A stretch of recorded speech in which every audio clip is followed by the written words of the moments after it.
everyone, it's me, Wordless Fire, bringing you another video today. This is going to be called MGTOW Updates Fakery.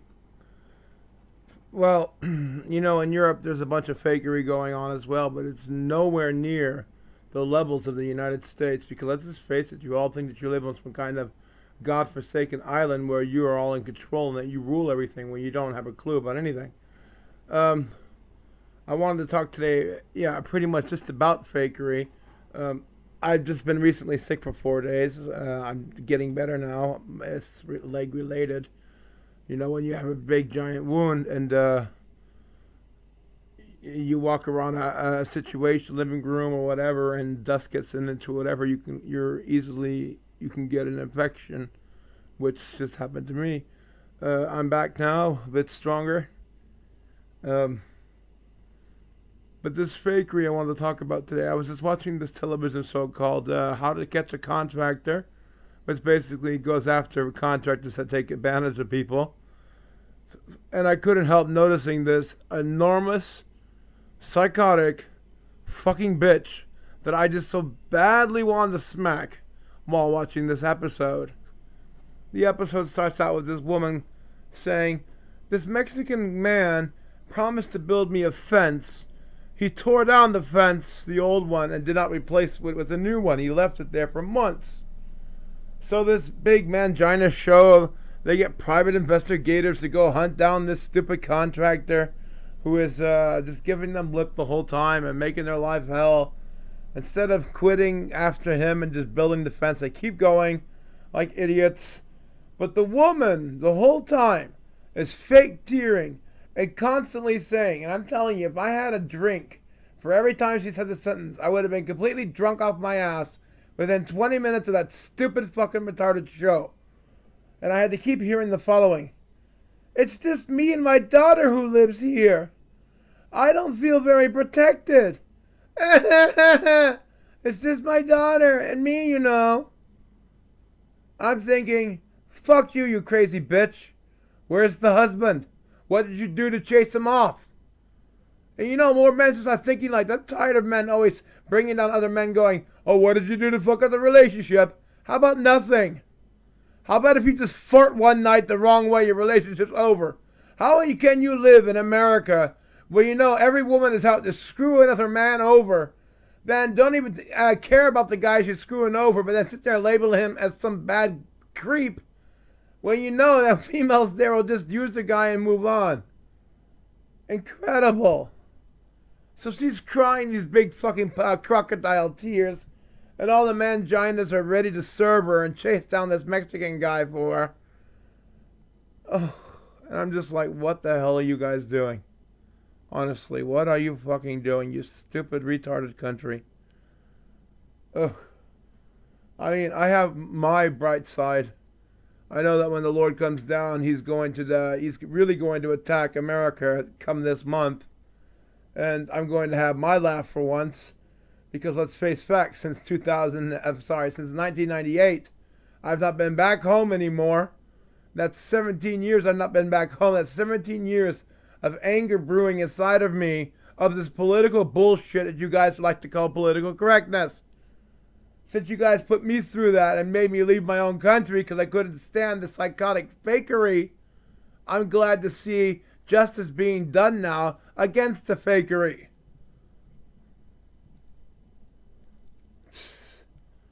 Here's the most stupidest fucking thing I've ever heard. I know it's fake, yet I don't mind if it's fake. It still entertains me. I know wrestling is not real, but I still like to watch the battles. So I reply, "Oh, you like watching men in tutus dancing around, following a script, acting like little children, and off air they continue to be these little children." And I get to hear back, "No, CM Punk is my hero. Undertaker's my hero. Brock Lesnar is my hero." I'm like, these are all fucking ballet dancers, you dumb fucking idiots. They're ballet dancers. But it's not just that. There's other shows, like that Operation Repo, completely staged and set up, and you all watch it like sheep, just watching pre-scripted action shows. It's so pathetic. So now you got pre-scripted gladiatorial games every week that you then sit there like morons on YouTube making after shows about, which is so pathetic and by itself. Ugh. You have all this fakery around you, and yet you wonder why you can't find any realness. Had a guy come to my channel yesterday telling me that he could not understand why everybody was so mad at Anna Kasparian for saying what she had to say. Complete simpleton who didn't want to admit the fact that she was lying about men. Just delusional. I don't understand, man. It's almost like God punished America for making me leave there. It really is. It seems like when I got on the plane, it's like evil and craziness was surrounding me, and I got the plane, and as soon as I grabbed the plane, it was chasing us off the runway. And then once I got on that off that runway, and I'm up in the air with all the other passengers, America, just like that last little sliver of it, got taken over by evilness, madness, and craziness. It's like I got out by a hair,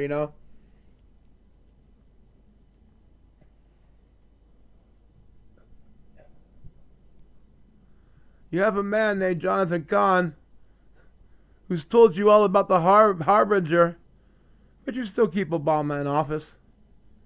You know what they're going to do, yet you allow it to happen because you're like, I wonder what this road goes down to. I wonder what this button fucking does.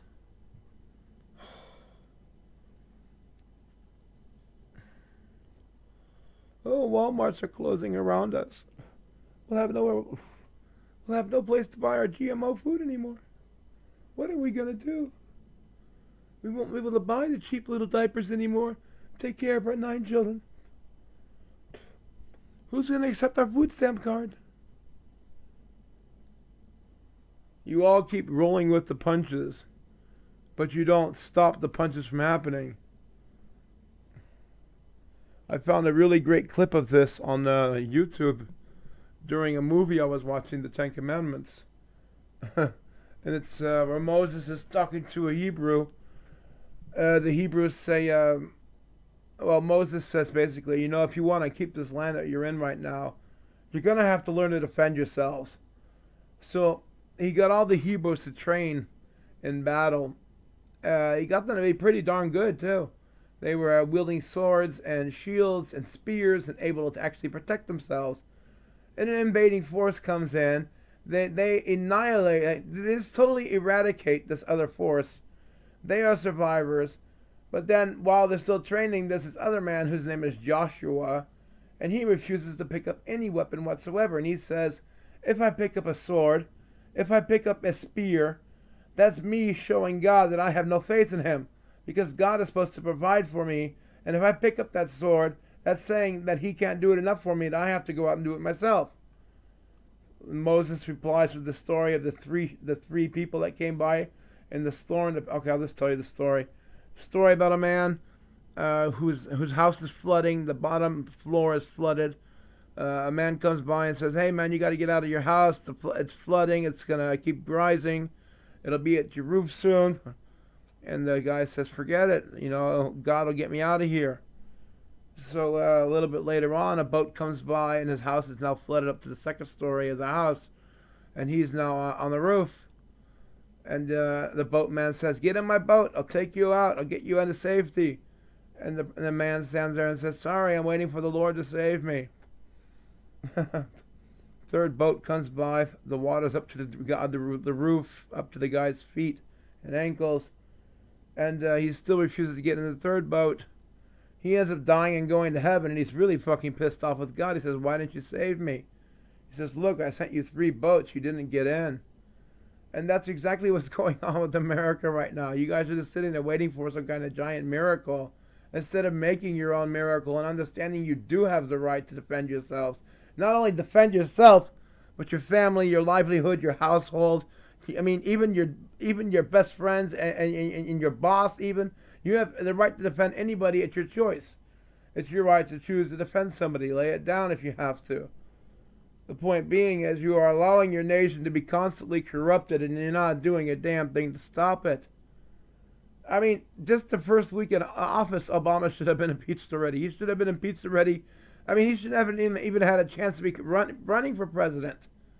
I mean, this guy is a known liar, a psychopath, who is clearly a manipulator. You all don't care as long as he's black. And now you're trying to do the same old shit with Hillary. As long as she's female, oh, we don't care if she's a murderer. We don't care there's like 20 people that got their heads blown off by people that supposedly work for her. We don't care if she had private email servers. We don't care now. We don't care if she funded Benghazi. No, we don't care. Ugh. Ugh. I'm tired of the fakery. Okay, there is reality. I've told you very clearly that the devil does everything in reverse.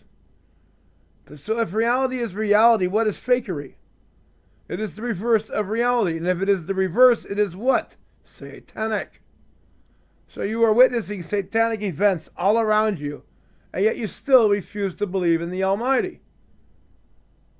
I'll tell you about the 10 harbingers that Jonathan Cahn talks about. He talks about the first harbinger being 9/11 itself.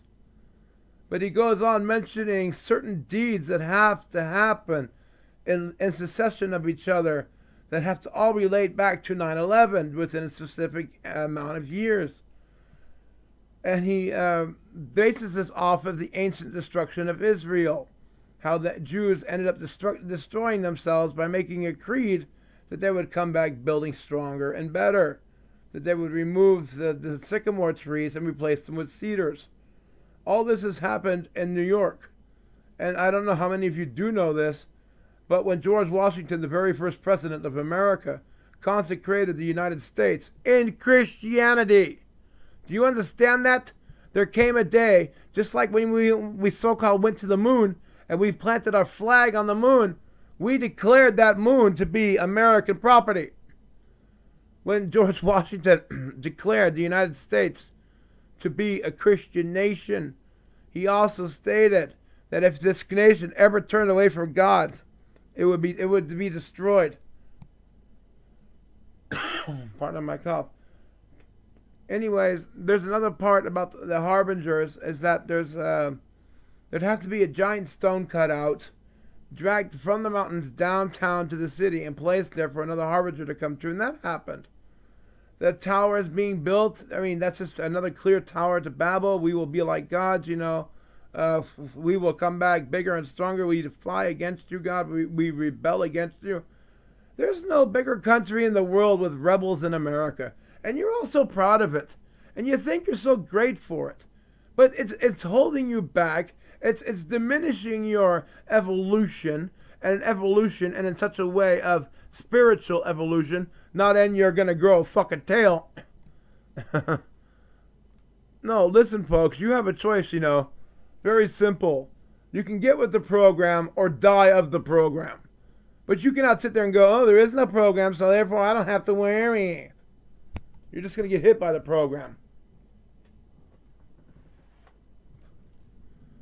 Meanwhile, your nation is being completely punished. All the blessings are being removed from your cities. Your children are being murdered off by people that don't even give a shit. They just shove them down garbage disposals. Ugh. I think everybody, at least once in their life, should look at footage of an abortion clinic, how an abortion happens. Then you would understand the mass grotesque of it all, how disgusting it is. But you all don't want to watch that. You'd rather watch your stupid WWE or your ice hockey or your football or your other Hitler-inspired programming. Yes, Hitler decided that, hey, if you can brainwash the fucking masses with things like sports, you can keep their brains off the things that are really important.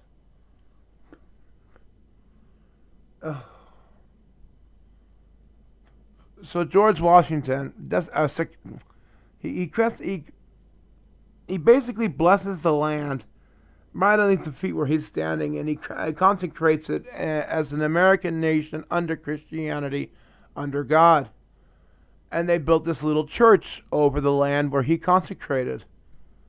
And when 9/11 happened, this little church was right there on the Trade Center floor. And the only reason this building was not destroyed, this little church was not destroyed, basically the homeland of the consecration of America, was because a giant sycamore tree outside took the impact of the falling debris. So you had another harbinger there fulfilled that the sycamores would be destroyed. It